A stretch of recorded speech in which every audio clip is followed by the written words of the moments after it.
So this is the first episode of the Back to School Shootings podcast. And this is coming out of a series of 4 different articles that I published on Substack over the last 6 weeks. And these articles were summarizing a paper that was actually drafted 3 years ago. And it was a paper about this concept called noise. And noise is when a group of experts look at exactly the same information and they see it differently. And this paper is something that I co-wrote with James Densley, Jill Peterson, and Gina Erickson from the Violence Project. And so I'm joined today by one of those co-authors, one of actually the most esteemed authors in criminology right now, the author of about 9 different books, editor of 2 more, publisher of 60 different peer-reviewed articles. This is Dr. James Densley from the Violence Project and the department chair at Metro State University. So thanks for being here today, James. It's my pleasure. Thanks for having me on, David. So where this all started is back in 2021, Daniel Kahneman is a Nobel Prize-winning economist. And the last book that he wrote, tragically, he died just a couple months ago. But the last book that he wrote was a theory that he'd been working on for more than a decade. And this theory was called noise. And that noise is the way that people make decisions differently with the same information. And the example in the book that just stood out to me as soon as I read it was an example from the insurance industry. And within the insurance industry, you have really qualified experts where they're underwriting policies. And they know all about the data behind these policies, and their job is to assess risk, figure out what the premiums should be, and figure out what the payoffs should be. And that's obviously the bottom line in the insurance industry. You have your costs and you have your payouts. And if those are off, it can amount to billions of dollars either paid out in the wrong way or charged to customers in the wrong way. So Kahneman did this noise audit of a large insurance company. And he found out that when you gave different insurance agents exactly the same information, these underwriters had up to 50% in the variation of how they would price policies. And that came out to billions of dollars. So I got in touch with Jill and James, the Violence Project, because we were just starting a peer-reviewed study on school shooting threats. And I said, I think that this noise probably exists in the way that people are assessing school shooting threats. How can we set up a noise audit to do a study of this? Yeah, and it was a pretty interesting hypothesis, because I think that's why Jill and I were sort of attracted to the idea of the study to begin with. We knew how complicated it is to make threat assessment decisions within school environments, but we also knew that so many individuals are making those decisions in isolation. And so you have to ask yourself, are people interpreting the same information differently in a different context? So if this threat appears in Texas, is it the same as when it appears in Florida?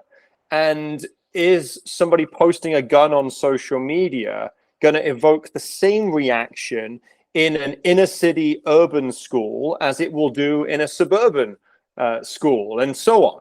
So we just basically started kind of spitballing ideas about this and sort of convincing ourselves that there was probably a study here that needed to happen, and then figuring out, well, then how do we actually conduct that study in a way that might give us some sort of results that could point to this issue, if it actually exists at all. Yeah, and so from there, we had a ton of data about school shooting threats. So we have a published paper on the characteristics of school shooting threats that was based on about 3,000 different threats that were reported in the media directed at schools between 2019 and 2021. And from that pool of information, we had the idea to create a survey. And the survey would have 6 different case vignettes that were all based on the characteristics of those real threats. Something online, something written on a piece of paper, something overheard, posted on social media, a manifesto that's published online, all real world cases with varying degrees of information. And we luckily had access to a pretty large group of law enforcement officers. So from the Center for Homeland Defense and Security, we had the email addresses of 600 different law enforcement officers, and through the National Association of School Resource Officers, we had access to their entire membership rolls. So we put together this survey. It had the 6 different vignettes. For each one, there were instructions to assess it on a 1 through 10 Likert scale. There was a set of response options that were click boxes for things like locking down, evacuating, canceling classes, having an active shooter dispatch, as well as narrative comments. And then we collected a bunch of demographic information about all the respondents. And James, as far as I know, this is the process to do a survey and to do data collection in the academic world. Yeah, well, yeah, exactly. I mean, I think that the finer point to put on this is like it's all based in real world experience. So we took over 2,000, 3,000 real life cases of threats that we had been studying using Google News alerts. We used those examples to generate the vignettes. So the vignettes are rooted in reality. These are threats that people experience almost on a daily basis within the school environment. So none of this is kind of just made up, pie in the sky stuff. These are all based in real cases. And then we also, through our other research and other experience of working with practitioners, we derived this kind of menu of options where we said, what are the most likely responses that would occur in the case of school shooting? And we knew this because we'd done research in this area. So we know that schools will go into lockdown. We know that written communication or verbal communication will go out to parents. We know that there'll be some sort of response. So everything that we've kind of built for this survey is rooted in reality. And then, of course, you want to ask the practitioners who are kind of closest to this issue. And so school resource officers check that box because usually it is the school resource officer who is a member of the threat assessment team, if a team exists in the school. But actually, what usually happens is it's the school resource officer that is kind of the first and only line of defense on these issues.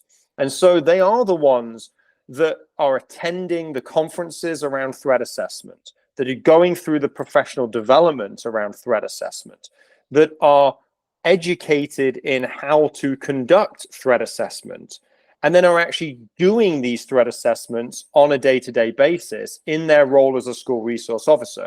We recognize that school resource officers do more than just this, but this is obviously a part of their role. It's one of the reasons why they're in school buildings. In a post-Columbine society, we have SROs for a reason, and this is certainly part of it.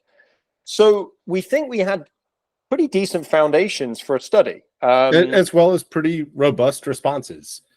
I mean, there are many academic papers, dissertations, case studies that have been, written off a couple dozen observations or even less than a dozen observations. This was 245 people with validated official email addresses and job titles and affirmation that they work and carry out these job responsibilities. 245 people from geographic areas all over the country, all different size schools, different levels of experience, age, size of agency, types of job responsibilities. So this was, I believe, a pretty representative sample of responses. And we took the time to go through the institutional review board at Hamline University and have this, appropriately certified as a study. So from all that, why is this in 4 Substack articles 3 years later instead of an academic journal? Well, that's the thing. So, Jill and I have quite a lot of experience of writing peer-reviewed articles. And, peer review is regarded as the gold standard when it comes to academia. You are being tried by a jury of your peers is the way to think about it, where you have other experts in that particular scientific space who review the work that you've done to make a determination as to whether or not you've done it ethically, whether or not you have done it methodologically sound, and whether or not the foundations and the conclusions that the study draws are connected to the existing literature, and therefore can be sort of validated and thought about in a way that is consistent with our knowledge and understanding of this phenomena. And so peer review is an essential part of science and social science. And if you want to get your article into the academic space, you want it to go through that process. But one of the things that kept coming up time and time again as we submitted this particular article to go out for peer review, and in some cases it was just being outright desk rejected by the editors of these journals. But then if it got to the peer review process, the peer reviewers were consistently coming back with what just seemed to us to be a skepticism about the premise of the study to begin with, that it was even necessary or rooted in reality, which was odd to us because of everything we've just talked about. Well, it's important to note on this that there are, a body of criminology theories, of sociological theories, of psychology theories. Some of them have been around for 100 years. Others have been around since the 60s or 70s or 80s. This was based on a book. It was based on a book written by a Nobel winning prize economist, but he did not publish. He did not go through the academic process to kind of build and vet and validate the premise of this idea of noise. This was a theory that was developed through practice, through observations in the real world, working with insurance companies, working through data from other types of decision making, but it was done external to academia. And sometimes when something is created that's theoretical, that's based in somebody's own observations and books, just building on that can discredit a paper from the start. Yeah, there was a sense that sort of like this was not a real theory. And to which, we say, well, isn't that sort of the definition of a theory if there's some sort of a theory behind it? But you're right, because it didn't sort of check the conventional boxes of the theories that you would find in a traditional criminological textbook, there was a sense that we'd kind of stepped out of our lane. And that was also odd because you can see from behavioral economics and other social sciences, a lot of that theory does find itself into criminology.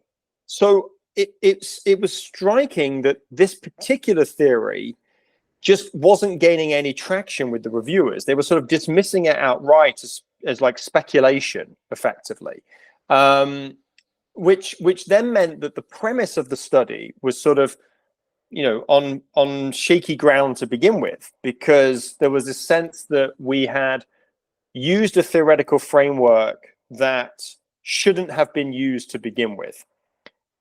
And then there was further pushback around the methodology.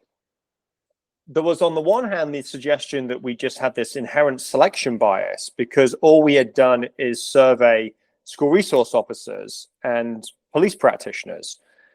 But the selection biases in all those decisions, in all the different types of studies you would conduct. I mean, if you're going to do a survey of practitioners who are responsible for threat assessments in a school, wouldn't you want to survey school resource officers? It just struck me as odd. Why that was a criticism. I mean, what would we do instead? Like a general population survey and then ask the general public what they thought? I mean, that makes no sense. Yeah, and then, that's an inherent flaw in the survey process for any paper, is that the people that are going to be interested in taking a survey are going to be the people that are interested and engaged in a subject.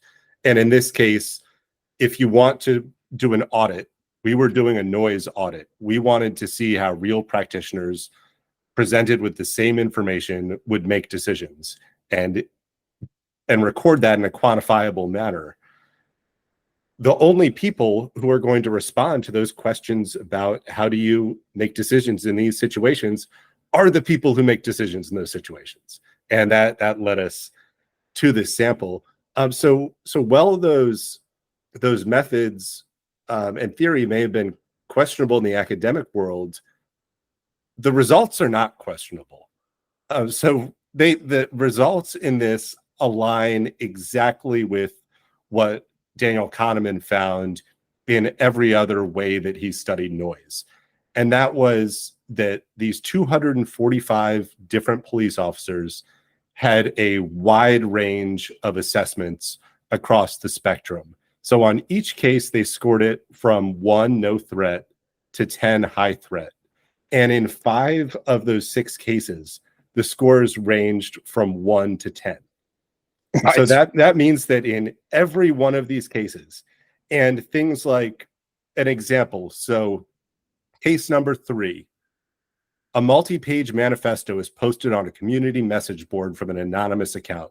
The document outlines a plan to attack a high school, names specific students as targets, and includes a list of weapons. That checks every box for something that you would take seriously as a threat. It has taken time and effort to write that manifesto. It lists specific targets, a specific place, the reasons for it, and the weapons that are going to be used. Yet, in our noise audit, the scores on that ranged between 3 and 10. So there are Right. people who felt that that was a very low threat, and there are people that felt that it was a very high threat. And that's exactly what this idea of noise is, that 245 people look at that information and they think of it in many different ways.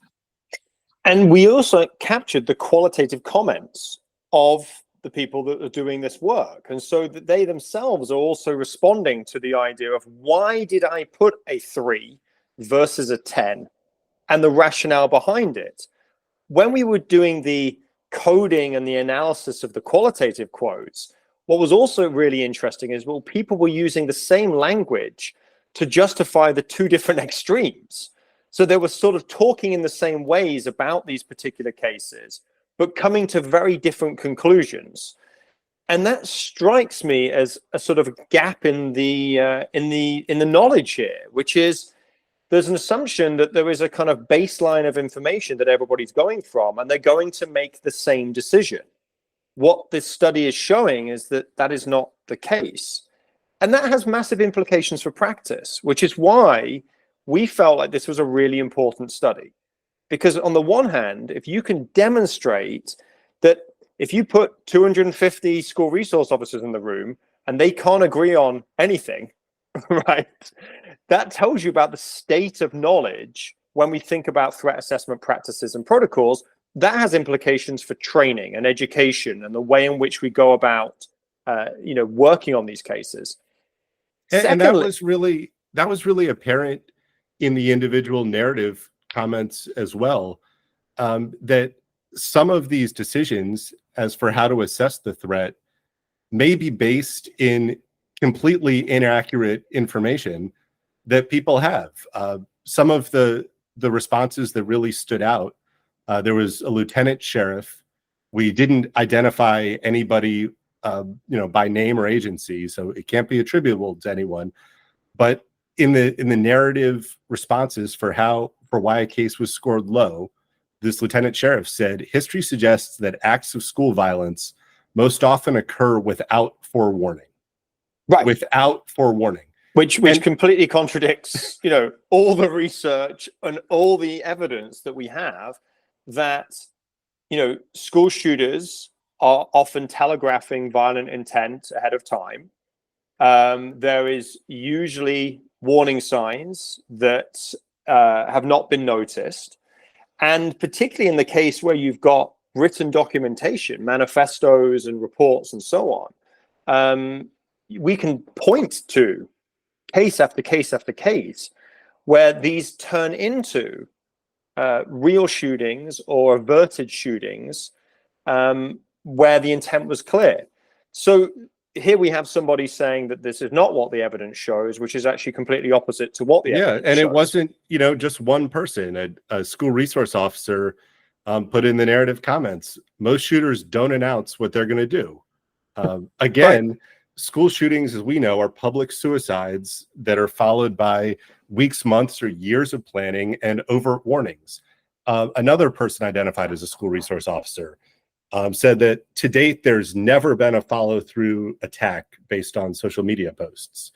And just this year, there are 2 different deliberate school shootings that both had social media posts within 2 hours of the attack, and showed a long history on Discord, Twitter, different online platforms, talking about the plan, talking about the weapons, talking about exactly what was going to happen, because ultimately school shooters really don't want to do it. They want to be caught. They want to be helped. This is a cry for help. And to see that in some of these cases, things that have been documented through empirical evidence, somehow that hasn't made its way to the frontline decision makers who are looking at these threats every day. And I think on the one hand, you could say it's a byproduct of the fact that studies like this have actually never been conducted before. And so there was a novelty factor to this research as well, which I think to some degree was lost by some of the peer reviewers, who in some cases were quite dismissive of the idea that the established threat assessment model was not quite as robust as perhaps they thought it was.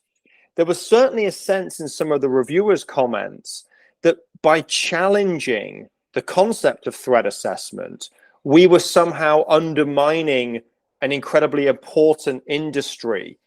And there were certain comments I remember receiving in the course of this, which almost felt like they'd been written by industry professionals sort of defending their own personal connection to that line of research around threat assessment, which is where peer review sometimes gets a little bit murky. Whereas this sense of like, well, you didn't cite my research, or this study contradicts my research, and therefore I'm going to take it personally.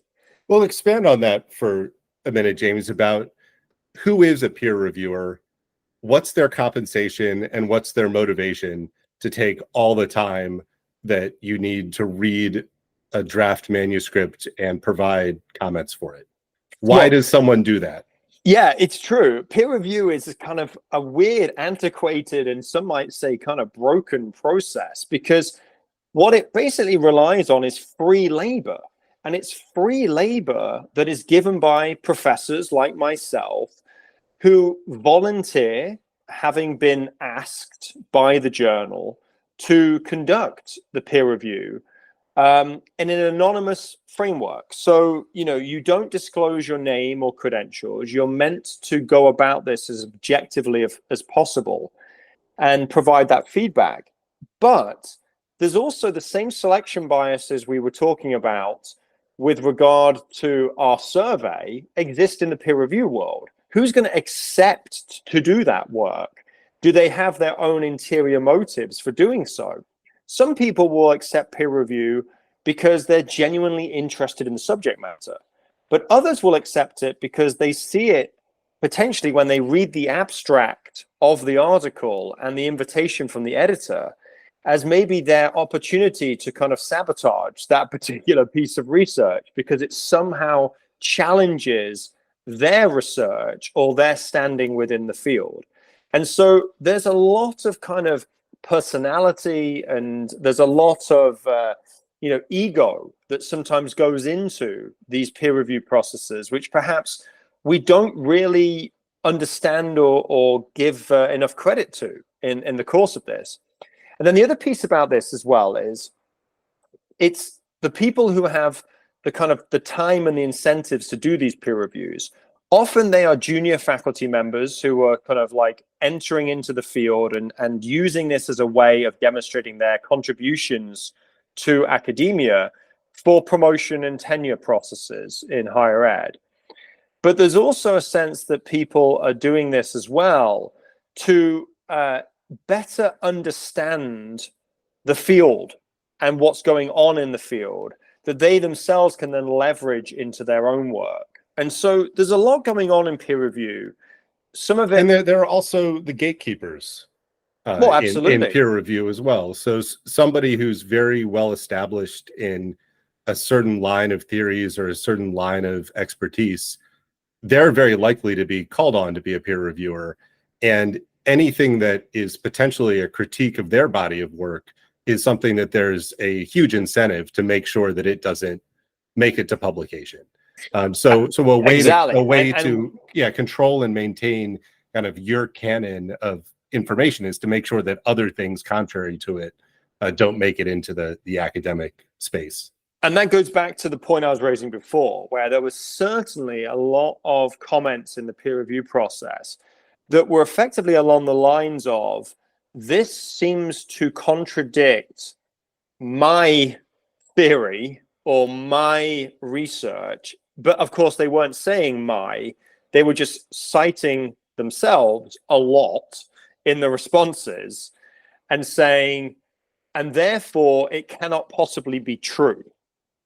Right. And this kind of gets to the root of the somewhat gray area between an academic expert and then the business and industry of school safety and threat assessments and so on. Is there's a very lucrative industry to give 2-hour, 4-hour, 1-day, 2-day threat assessment trainings to school officials and school police officers working in all of these different jurisdictions. But based on our noise audit, the level of experience from the people that participated in the survey and the huge amount of variability in both the ratings and in the narrative comments, attending a couple hour or a 2-day training is not something that addresses the fundamental pieces of noise.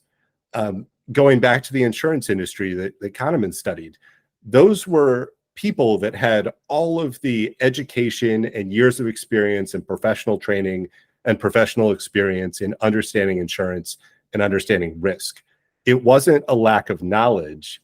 It was the way that an individual person's biases, lived experiences, perceptions ultimately shapes the way that they might price something different from another person. The elements that we found that were influencing somebody's perception of these threats were the personal factors. Had you experienced a school shooting before? Had you responded to a school shooting before? Do you have kids in school? Has your agency responded to a school shooting?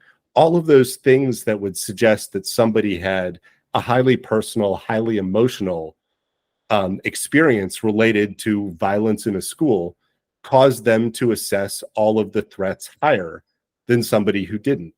And that's not something that attending a seminar about threat assessment is going to solve. What Kahneman has found in his work is that the way that you address noise, because it's based on individual biases that you can't overcome, is that you take aggregates of people's answers, that you don't need 3 officers in one jurisdiction to have threat assessment training and they are on a rotating schedule to have this person's available on Mondays to assess the threat. What you actually need is a bullpen of dozens of people that can scan through the details of a threat very quickly, give a rating and give actions, and then you take the consensus of the group instead of the recommendation of an individual. Yeah, and I think this is actually the biggest implication for the study, and what we were, in some ways, most excited about to try and share with the broader community, which is to say, what these findings are pointing to is that, in theory, threat assessment tells us that the best practices are that we conduct threat assessment in a group setting, right? These are interdisciplinary, teams where people are making decisions. But what we actually know is that in practice, that these teams are rarely meeting, there's so many barriers for getting people together. If you've ever spent time in a school and tried to get, 5 or 6 different people in the room at the same time, it's really difficult. And so what usually ends up happening is that these decisions are deferred down to the individual level. So what our findings are suggesting is that we need to carve out space and time and resources so that we can truly go back to the best practices of having threat assessment teams, not individuals, so that you can actually make these collective decisions. So that's number one. That's vitally important. And then that has implications broader than that for in terms of how we think about how we scale this, because all schools are different. All schooling is local. It's easy to say that we should do this, but if you don't fund and resource it, it's never going to happen. So we have true practical implications from this study. And that's why we think that it has real value. I'm delighted that we're finally sharing it with the world, but we're going about it in these unconventional ways of, posting on Substack and having a podcast about it and other things, because in the end, it has to get into the hands of the practitioners and the decision makers so they can actually do something with this information. At the moment, it's just sitting on our hard drives because we are unable to sort of jump through the requisite hoops to get it out into the world. But I think there are really important and tangible findings here that could shape the way we go about practice. The other thing that I think we also talked about in the paper, which bearing in mind was 3 years ago, this was at the beginnings of like generative AI, but we alluded to this idea that perhaps AI could be trained to be part of, as a supplement to this kind of decision-making process, to better get at this idea of when threats truly are rising to a level that they need a different type of response.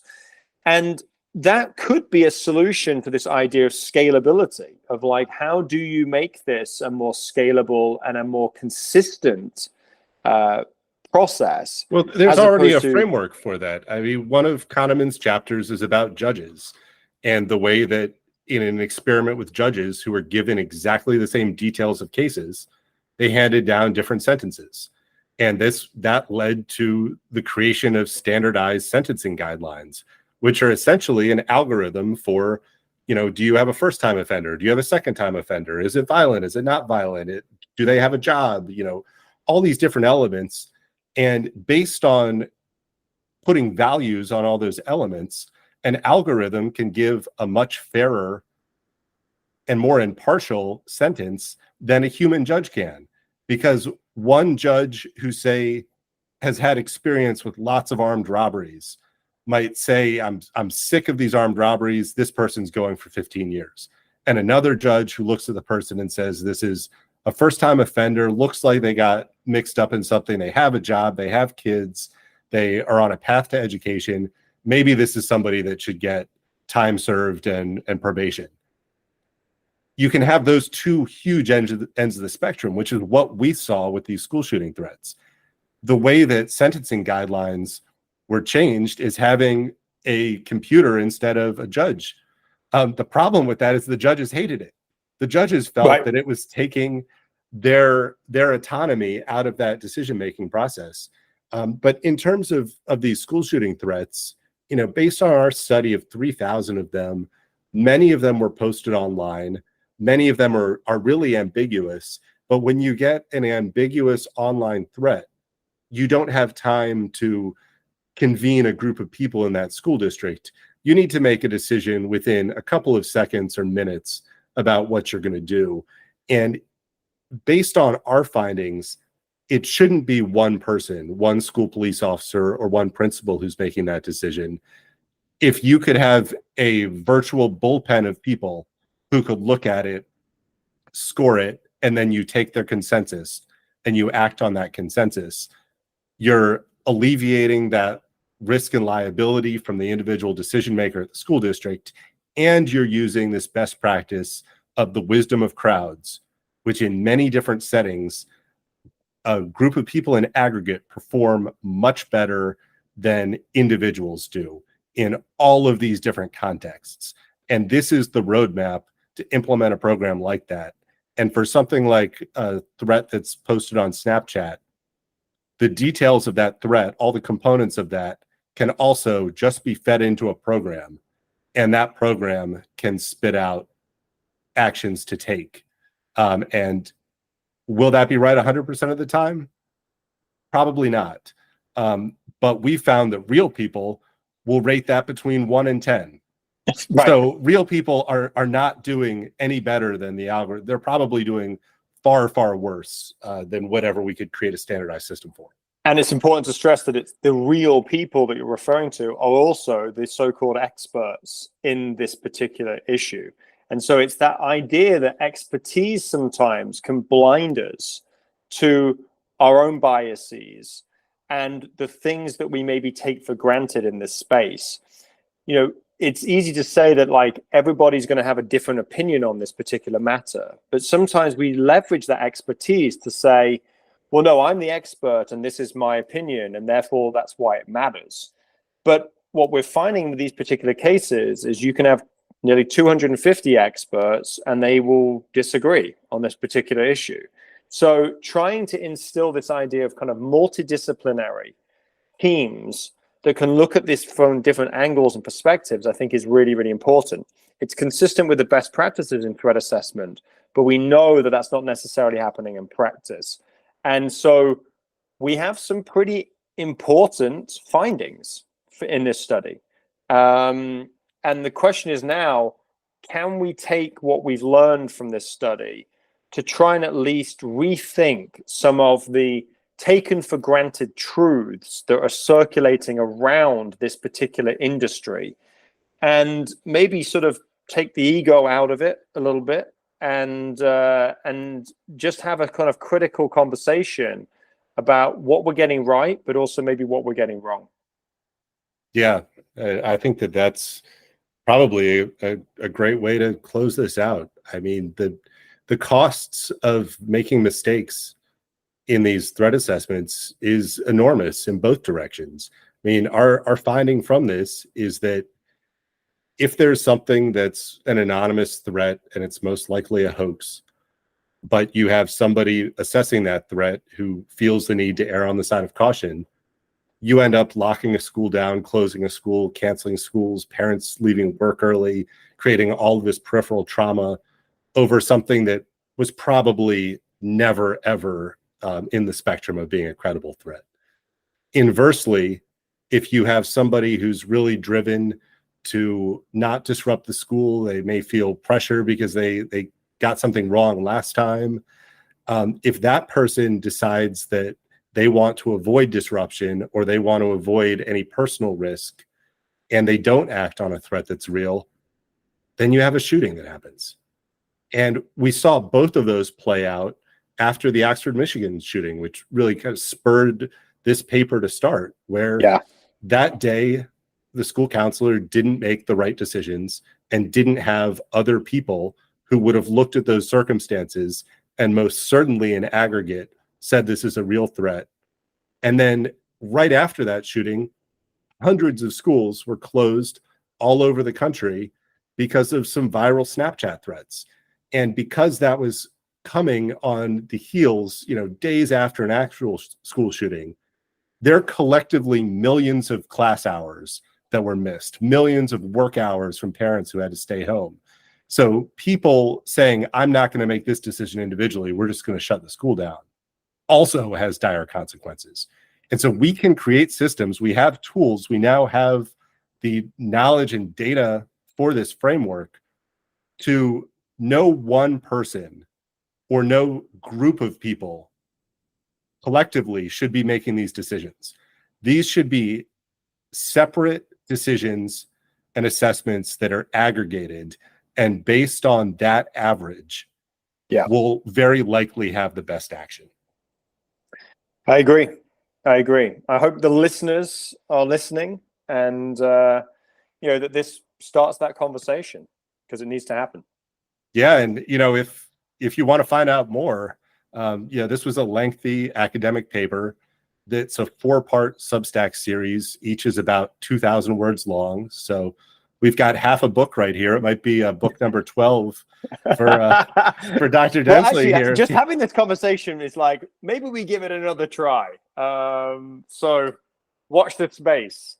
Yeah, and if you are listening to this and you're in a progressive school district or progressive police department that's always looking for new ways to do things, we have the tools and the survey and methodology set up already to do a noise audit in any agency, county, with any set of practitioners. And it can be done in a completely anonymous, non-way that doesn't attribute blame to anyone. So please contact us. But thank you so much, James. Again, this paper was in collaboration with Dr. James Densley, Dr. Jill Peterson, Gina Erickson from the Violence Project that's at Hamline University. James is the department chair at Metro State in the Twin Cities. And this is the Back to School Shooting podcast. Tune in again sometime in the future when I record another one. Thank you.